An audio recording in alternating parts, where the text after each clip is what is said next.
Welcome back. So initially, we started looking at the series about relationships between black men and black women. We talked about whether or not black men value black women, and that discussion is going to continue with the following video. But I want you to look at some of the nuances of thought that some of the women express in this particular part of the video, because the nuances, the subtle things that you notice about what's being said, they really contribute to the overall picture of how individuals feel, especially black women, in regards to being abandoned by black men. A lot feel that way. They feel like they've been abandoned. They feel like black men favor other ethnic groups as far as when it comes to marriage. But we'll talk about that just a little bit later. Let's get into the video and see what we can find out. No, I'm not even close to being done. Okay, go ahead. I'm gonna tell you.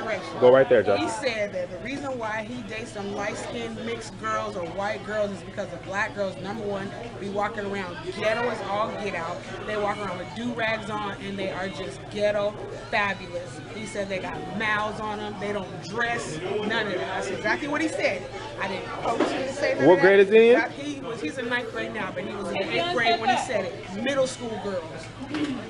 That's what he said. That he has access to. No, the you got brown-skinned to. girls that he has access to. What do you There's mean? a lot of beautiful brown-skinned girls. But you got to understand, my son is a socialite. My son is a socialite. So you can't say he didn't have access to it. He talks to everybody. You know, and I asked him about the pretty girls. I asked him about those girls. I asked him about that. What I'm saying is, I don't see that all brown-skinned girls are like that. Trust me, I don't believe it. And I don't understand that. My son doesn't think that either. But I'm telling you what he said. America was self-hate. We've been taught I don't that believe it that. does not represent black, and Africa is beautiful. And anything that's closer to white, light skin, they learn it at home from their mamas. They learn it at home from television. You're right. Light skin. And I told him that. But I told him that. But see, so in saying that, you have to understand some of them girls that are going to school, some of them girls who, because of their upbringing at home, all they know is booty popping videos. So naturally, they're gonna be up at school looking the same way they see them girls looking in the videos. That's all they know. Because their mamas is like half the age. You know what I mean? They don't know no better. That's how, you know, they don't know no better. Now let's pause right there.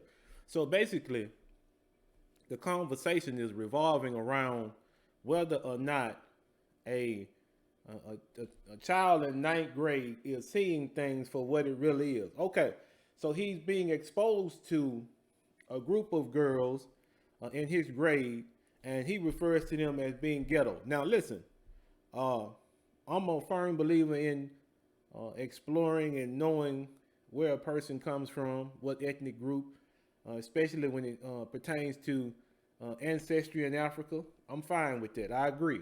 But here's the thing. The behavior that a person exhibits is behavior that they have seen and that they have acclimated to. What they're exposed to at home, more than anything, decides how they'll behave in public. And so what this young man is saying simply, even though the two ladies that are discussing the subject is convoluted, but here's the general gist of what the young man was saying.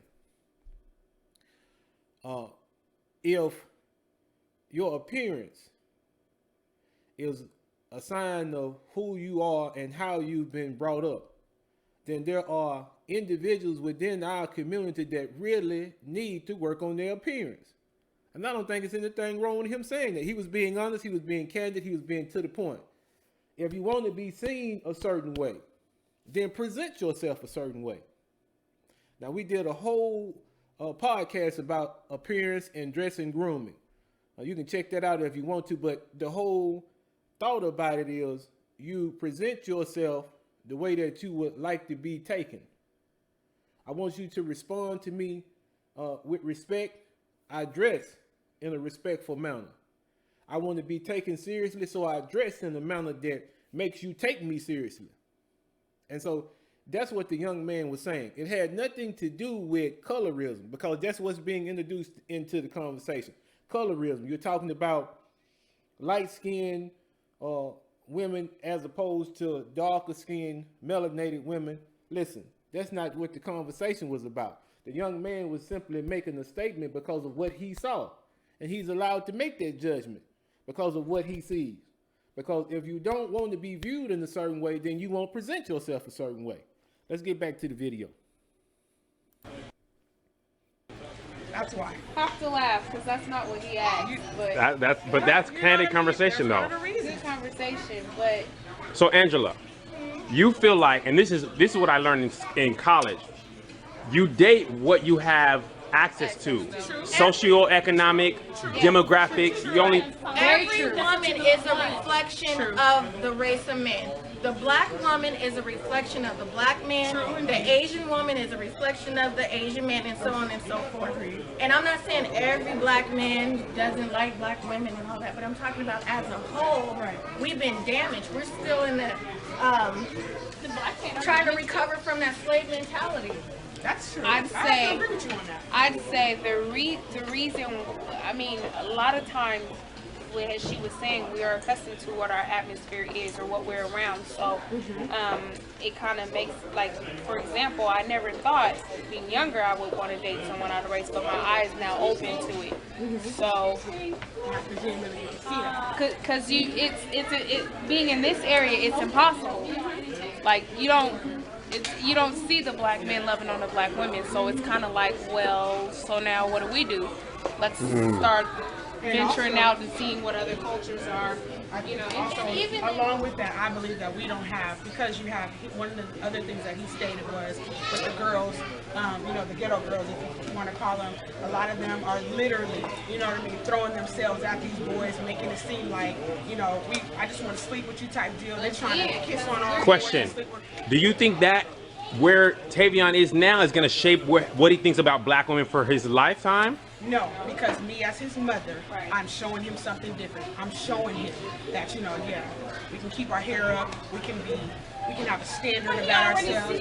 He does. Now, I think that's something else we need to focus on. So you have a mother here, and in her whole conversation regarding her son, not one time did she mention the father being present. Not one time. And here she's making reference to what she's teaching, what she's showing her son. Listen. I understand that for a long time in our community, women have taken on the role of being the father and the mother. But it's enough of that. That has reached its pinnacle because it's not producing the kind of children that turn into adults that's going to be a benefit to society. So we need to cut that off right now. There's no way that her example would do more justice to this young man than seeing his father being present, treating his mother in a way that shows that the two are on one accord. No matter what she teaches him, a better deal would be that his father would be there to show him what kind of woman he should be looking for, what kind of qualities in the woman that he should be looking for, what kind of things he should be doing to get himself ready in a situation where a woman is involved. Like I said, a lot of the nuances here, just the subtle points, let you see how people are thinking. Let's get back to the video. But what he's influenced more by what he sees. Right. So I'm trying to show him that there's more to it. I want him to have a woman like me. That's what I want. I want him to have a woman like me. You can have a girl who got a head on her shoulders. Girls don't want no stupid boys. We don't. Get your grades. You know what I'm saying? So I'm trying to help him understand that's the type of woman you want. I said, you don't want no girl who's going to be throwing herself at you. If she's throwing it at you, trust and believe. She's giving it to somebody else too, so run. That's what I teach him. good. That's good. That's true. Teenager and most Understood. men are going to go for the easiest prey. Not all of them. Not all of them, but Not all he's of young. them. Some guys that skills. No camera. My son is like, I'm not ready. I'm not doing it. He's scared, so don't scare him. I'm gonna stop pausing. I know it's getting to be a little bit much, but especially with that last lady, can you feel the contempt? Can you feel the contempt that she has for men in general? She seems to be well spoken, but the statement that she made about most men going for the weaker prey. Are we animals? Because now when you use the word prey, then now we're taken to a setting where there's a predator and there's prey. And usually that setting is among the animal kingdom. We're not animals now. So we don't need to use comparisons that deal with animals because we are logical, thinking, feeling human beings. So now, if you're going to compare a person to an animal, you're already stepping into this situation with bad faith. You have already shown that you're not interested in how another person feels or thinks because you have relegated them to a position of an animal. Let's keep going. Y'all so lucky I don't have two cameras. So lucky I don't have two cameras. He does, yeah, he doesn't. I'm trying to Can't get everybody. get out of that. Of course, he likes videos. Hanging out with some of the barbers. He likes the Even in media, they're showing more black men. They love to show black men obsessing over women of other races. Yeah. When they, Right. and you're seeing more interracial with our men going with other women than black You on don't black see. love on screen. You don't see. So they're Like what happened to prepping the people. TV show Black Soldier- Black Soldier Love Boy. that used to come on BET? Soldier Boy, every video. It's boring now. I'm making a documentary. No, I'm not even close to being done. Okay, go ahead. I'm gonna tell you. Go right. So that's the end of the video. That's the end of the video. Final thoughts. I think that to bring in a situation and not fully look at both sides is a recipe for disaster. Because here you have a room full of women, and they're candidly discussing how they feel about the relationship between black men and black women. And when you listen to what they have to say, as we mentioned, they are focusing on how they feel. How they feel.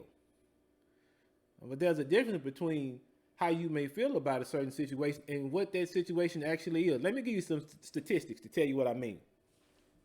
These statistics are taken from blackdemographics.com. The last lady, she made the statement that you don't see. And then another lady in the video made the same statement. You don't see black men loving on black women. But is that the reality of the situation, or is that just in her area? Let me hit you with something. Of all of the men, black men, that have married from 2017 on, the statistic is 85% of black men choose to marry black women. 85%. The overwhelming majority. Let's keep going. 9% choose to marry white women. 3% choose to marry Hispanic women. And 3% choose to marry other. 85%. That's the overwhelming majority. That's the overwhelming majority. 85%. So is that a real concept? The concept that black men are choosing to marry out more than they're choosing to marry black women is absolutely false. And I'm sick of this narrative continuing to be pushed. Black men love black women. That's just the reality of it. Or this number wouldn't be true. 85%. 85% of black men marry black women. So how is it that the majority of them are choosing to marry out? See, here's the thing. There have been many situations that contribute to the difficulties in our community. Slavery, one of them. Our economics, our poor housing, poor education. A lot of things have contributed to the situation that we're in today. But I will say this. As far as marriage is concerned, if it's known that black men would rather marry black women, 85% of black men who marry, they're saying that they would rather marry black women. But when black men voice their opinion as to what they would require in order to marry a black woman, then those individuals are subjected to some of the worst vitriol that you could ever imagine. And the only thing that they're saying is what they've been saying, and really what all other ethnic groups of men have been saying. Cooperation, submission in this situation is what we're looking for, because that's how we're created. And so when an individual cannot meet the needs of their men, or if the men cannot meet the needs of the women, herein lies the conflict. If I express that this is what I need in order to enter into a long-lasting and positive relationship with you, why not take what I say to heart and try to work on it, instead of trying to turn that back around and highlight negative aspects of things that I do? Now, of course, any man that has any wisdom will listen when an individual is trying to help you understand their point of view, because it's valuable. Understanding another person's point of view will help you to see things in the bigger picture. But now, when somebody expresses those things to you, don't automatically believe that they're trying to cause you some damage or do you some harm. A lot of times individuals are speaking to let you know what they require so that they can move forward with you.